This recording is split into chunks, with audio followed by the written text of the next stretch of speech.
Today, we're going to dive into a really powerful idea, a way to get out from under that feeling of being constantly busy and distracted and move toward a life that feels more intentional, more fulfilling. And it all comes from the book Make Time. Seriously, I want you to take a second and really ask yourself that question.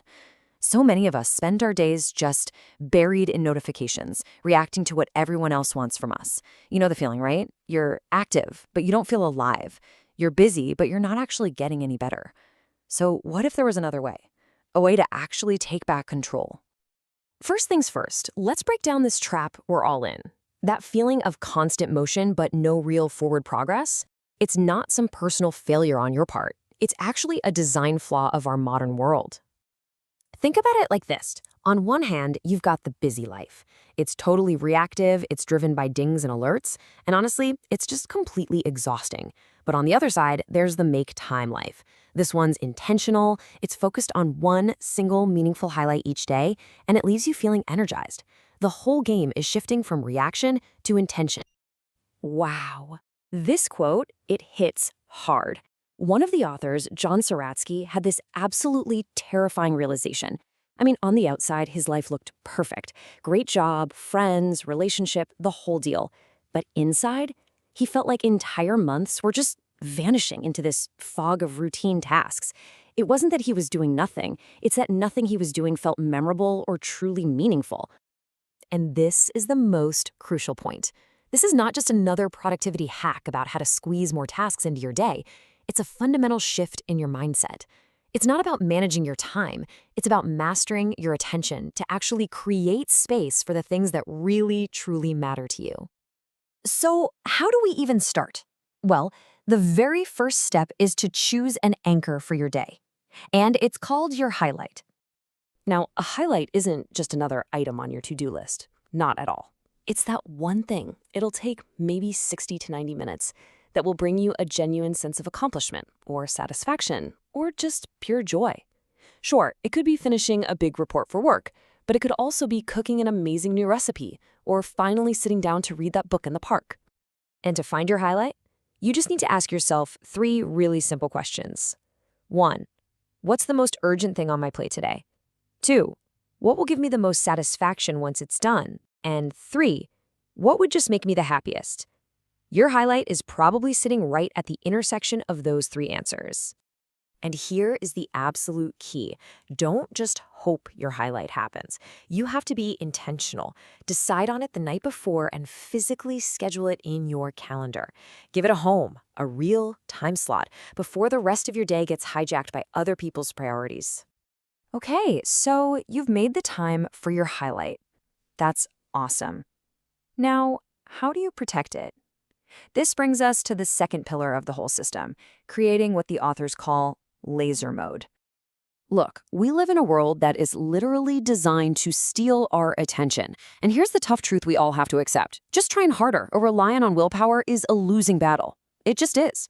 The only way to win is to redesign your environment, to remove the distractions before they even get a chance to tempt you. You know the enemies of focus all too well, right? They're those infinity pools of social media, that constant flood of email, and that never-ending stream of notifications. All of them perfectly designed to give you a tiny little dopamine hit and pull you away from what you actually set out to do. Just think about this story of a woman named Henriette. She felt totally addicted to Facebook, so she decided to delete it for just 1 week. At first, the urge to check was super strong, but then something amazing happened. She felt relieved. That 1 week turned into 10 months. Yeah, some of her casual online friendships faded, but her real relationships, they got so much deeper because they now required actual effort, a real phone call, a thoughtful email. She found a sense of freedom. So what on earth does a $10 bill have to do with creating laser focus? Well, for one of the authors, Knap, it was everything. See, Jake's highlight was writing, but the internet was his kryptonite. And his solution wasn't some complicated app or system. It was a simple $10 outlet timer from the hardware store. He plugged his Wi-Fi router into it and set it to shut off every single night at 9:30 p.m. Just like that. No internet, no distractions. He was finally free to just focus on his writing. But even with a highlight and a distraction-free zone, there's one more massive piece to this puzzle. You just can't have focus without fuel.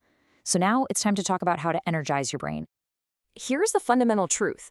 Your mental focus is directly tied to your physical energy. They aren't two separate things. If you want a sharp mind, you absolutely have to have a well-cared-for body. And taking care of your body doesn't mean you need to spend hours at the gym. Just take Sam, who wanted to be a great basketball player. He used to totally burn himself out with these intense multi-hour practice sessions. But later, he realized that a simple 10-minute run gave him incredible energy and laser-sharp focus that lasted the rest of the day. It's about consistency, not intensity. That's the key. And let's talk about caffeine. Most of us use it as a crutch, right? Not as a tool. Here's a much better way. Wait until your natural morning energy starts to dip, which is usually around 9:30 a.m., for your first cup of coffee. Then have that second cup around 1:30 p.m. to beat that afternoon slump. This way, you're working with your body's natural energy cycles, not fighting against them. So when you put it all together, choosing a highlight, creating laser focus, and energizing your brain, you end up at this really powerful conclusion. This whole thing isn't just about getting more done. It's about building a life where you can be productive and happy, where your days actually feel meaningful and full. So I'll leave you with a different question to start your day. Instead of asking, what's on my to-do list, I want you to ask yourself this. What's the one thing that will make today worth remembering? Whatever that is, that's your highlight. Go make time for it.